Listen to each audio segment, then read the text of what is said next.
Сүйүктүү сиңдим Айнураны 37 жаш өздүк майрамы менен куттуктаймын. Өмүрүң өлчөсү жок узун болсун, жаратканым жолуңду ачып койсун. Эң биринчи ден соолук бакталай, 5 энеге жаратканым жазып койсун.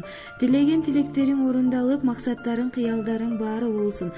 Жакшылыктар улам артып эселеп, көп көрө бер бул жашоонун жыргалын деп эжеси Рахима куттуктайт.